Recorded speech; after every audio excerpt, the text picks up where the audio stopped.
Pour votre santé, consommez au moins une vidéo par jour. Ceci n'est pas un message du ministère de la Santé, mais seulement de nous. Ouais, de nous.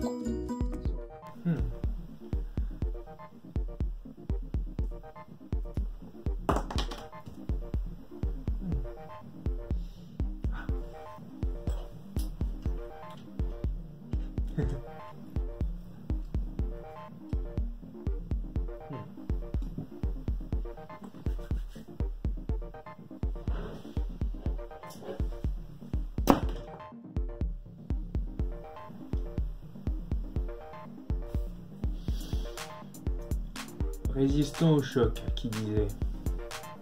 Super la publicité mensongère. Bien bonjour et bienvenue sur YouTube. Aujourd'hui, deuxième épisode de notre série consacrée à l'histoire des grandes entreprises. Et aujourd'hui, on va s'attaquer à une entreprise chère à mon cœur, qui n'est autre que Lego. Je vais pas vous cacher très longtemps, moi je suis un très grand fan de Lego. Quoi, tu veux pas me croire? Ok, plan de coupe sur mes Lego dans 3, 2, 1...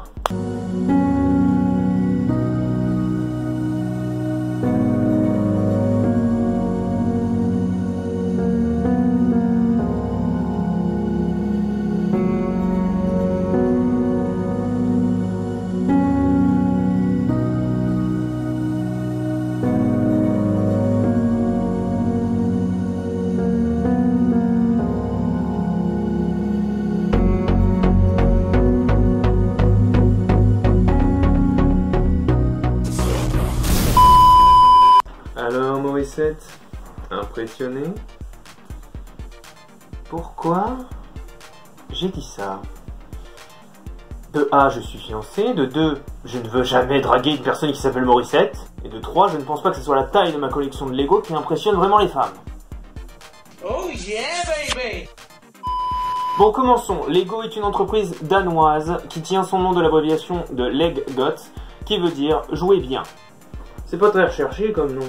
C'est comme si Netflix s'était appelé Procrastination. Enfin, elle doit son existence à 7 hommes, et il s'appelle Ole Kirk Christiansen. Ce brave monsieur, il est né le 7 avril 1991, et il était menuisier de profession. Il avait même son propre atelier qu'il avait ouvert en 1916, et il gagnait sa vie en fabriquant des meubles et des maisons pour les fermiers du coin. On va pas se le cacher, on est quand même loin du géant du jouet pour l'instant. Puis en 1924, un incendie se déclare dans son atelier, causé par ses enfants. Oh, vilain garnement, c'est pas bien, tu seras privé de dessert. Mais il ne se démonte pas et il ouvre un nouvel atelier et essaye de reprendre ses activités. Malheureusement à l'époque c'est la Grande Dépression et il a du mal à joindre les deux bouts. Il va donc essayer de trouver des techniques pour réduire un maximum son coût de production, simplement pour gagner plus d'argent, pour pouvoir manger. Parce que c'est important de manger. L'une de ces techniques consistera à faire des miniatures de ses projets avant de les rendre. C'est-à-dire que lorsqu'il promet un meuble à un fermier, il va d'abord lui faire une version miniature pour qu'il soit d'accord et qu'il approuve définitivement la production, histoire de ne pas produire un meuble qui ne soit pas ensuite approuvé parce que le client ne l'aime pas et qu'on se retrouve à avoir produit un meuble pour rien. C'est comme quand tu révises un DS à fond, que tu es sûr d'avoir 15 ou 10 selon ce que tu vises. Et arrivé le jour de l'examen, il y a un connard qui dit « Madame, on peut pas décaler le DS la semaine prochaine s'il vous plaît ?» J'ai beau être quelqu'un de naturellement gentil, à chaque fois que ça arrive, j'ai quand même envie de commettre un meurtre. Et c'est en créant ces miniatures pour ces meubles que là, idée de génie. Créer des jouets en bois avec les copeaux récupérés après fabrication d'un meuble.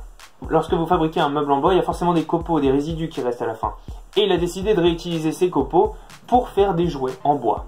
Et donc Lego, ça part de là. On n'a pas encore de briques en plastique, pas de trucs qui s'emboîtent, pas de construction, pas de personnages, on a juste des jouets en bois. En 1947, il décide d'apprendre à manier le plastique et il va donc produire des jouets en bois et en plastique, pour finalement s'intéresser qu'au plastique. Super l'écologie, hein. Super! Et enfin en 1952, la première brique à tenon est inventée. Les briques à tenon, c'est le nom scientifique de la brique Lego, avec les petits crans pour les emboîter les unes dans les autres. Voilà. Tu te coucheras moins bête ce soir. De rien. Il les fait tester à ses enfants pendant 2 ans et les vend en 1954. Mais un problème se pose, le glitch power. Le glitch power, c'est le mot scientifique qui décrit la capacité des pièces à s'emboîter et à se désemboîter. Voilà. Oui, il y a des mots scientifiques dans le monde des Lego, je ne savais pas non plus. Hein. Et donc la qualité de ce glitch power n'est pas au rendez-vous. La salope.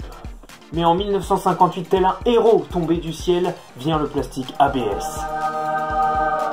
Tu peux pas, Test, je suis le meilleur. Et avec lui, la naissance du Lego tel qu'on le connaît aujourd'hui. Waouh! Quel teasing! Et là, je suis sûr que vous vous posez une seule question. Qu'est-ce que le plastique ABS? Bah, je te raconte ça tout de suite.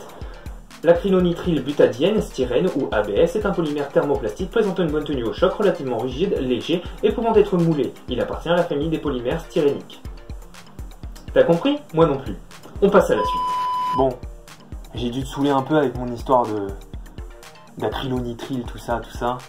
Donc on va se faire un petit montage de chatons mignons. Voilà, comme ça on va se détendre un petit peu.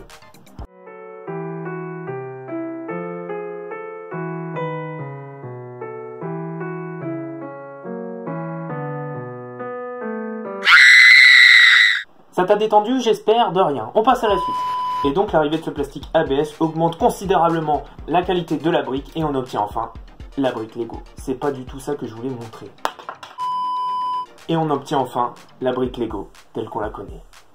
C'est fou hein, comme histoire, c'est fou.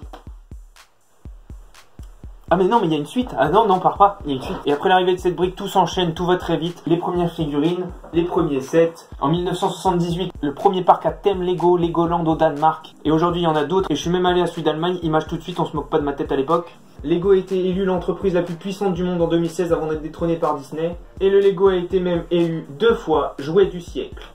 J'ai du mal à comprendre comment à peine arrivé en 2020 peut être élu 2 fois jouet du siècle. Mais en tout cas...